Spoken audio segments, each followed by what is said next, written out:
let's let's talk about the final phase in the persuasive writing process, which we can repeat if it is needed.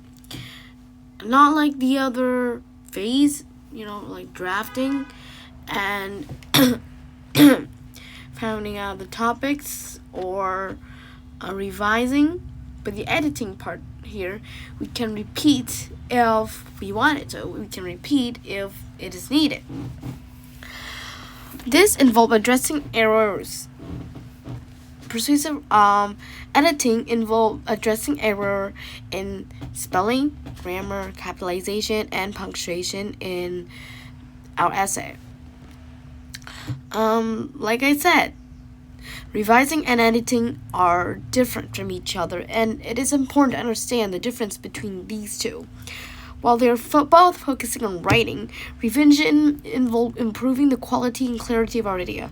But editing, on the other hand, target error and spelling, grammar, punctuation, and other more technical aspects of our writing.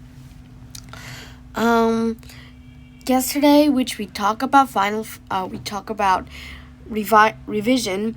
It is just improve the quality and the clarity of our idea, improve it how to make it sound better.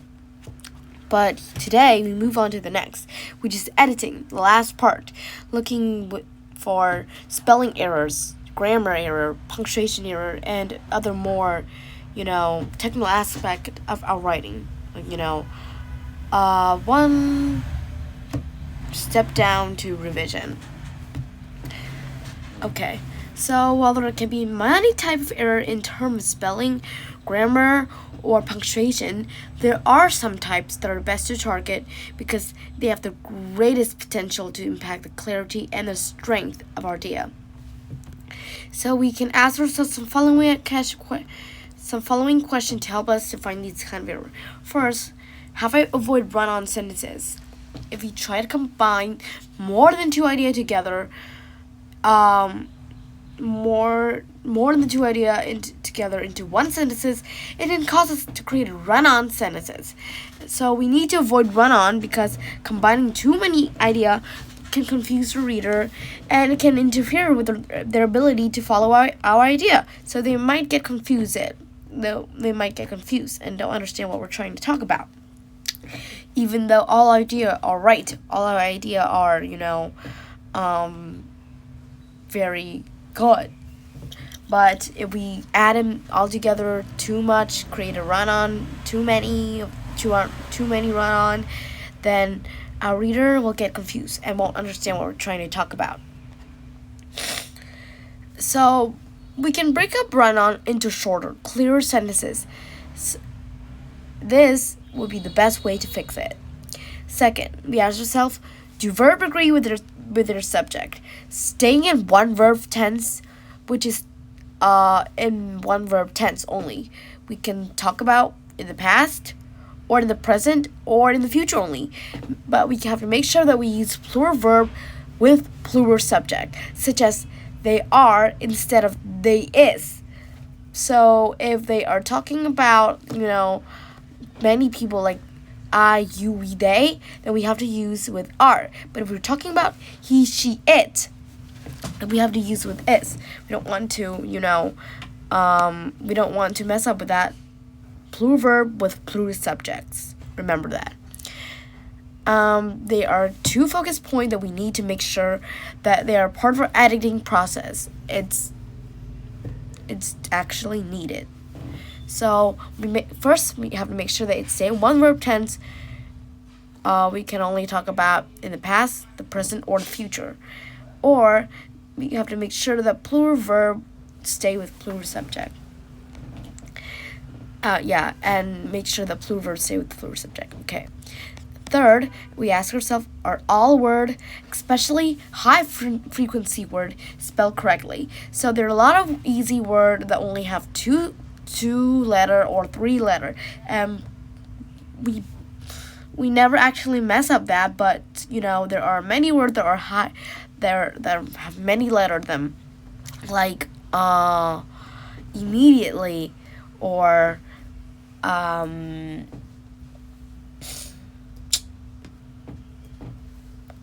and like there are many words, but we tend to mess up some of them.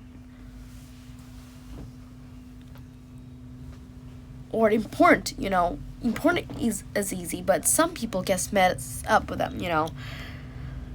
Error with homonism, like two and two, and there and there, immediately reduce the quality of our data. So since it's homonism, some people might get messed up, so they write using the wrong word. So we've checked that. Or reader are less likely to take us seriously as expert on a topic since we write some of the word wrong.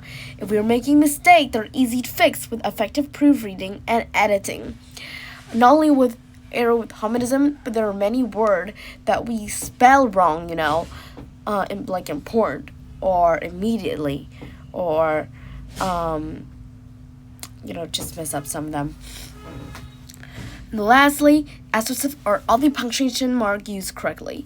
Missing end punctuation, like a period, or forgetting to include commas between items in a list, can completely confuse reader and diminish the quality of our writing. So we have a beautiful writing, have everything that's very perfect, but all our punctuation mark are using wrong. That can cause confusion to our reader, and the reader won't get what we're trying to say, and they won't mark the writing as good. So often the best way to catch editing error is to hear your writing read out loud, one sentences at a time. When we read or writing silently, we often fill in words are missing, or convince ourselves that a missing piece of punctuation is actually there. Reading or writing out loud, or even better, having someone else read or writing out loud to us, is a way to avoid these common editing errors. One way is that, let's say, if you type your writing onto a computer, you can copy that and put it in you have the punctuation, everything, you copy all that and put it in the Google Translator, and then there's this, the, what is it again? The sound button, and you click on that and it's gonna read out loud for you. So it's not gonna read like a robot because there are punctuations, so they're gonna know when to stop and how many times, And if we hear something wrong, then we would know which one is wrong, because we hear it from a robot with every punctuation and, comma and everything. So it know when to stop and when to read till. Another effective editing resource is the use of peer editors. Having someone else read and suggest edit for your writing is especially effective when they hasn't been part of the writing process. A peer editor is the closest we can come to a potential reader who hasn't been prepared to hear a position on our topic, so they can provide valuable insight to how reader will respond to our idea. Or we can also read our essay backward. That is another way to see if we're doing anything wrong, because if we are reading backward, we would be reading slowly. If we read slowly, we can see which one we are doing wrong. So thank you for coming and have a great day.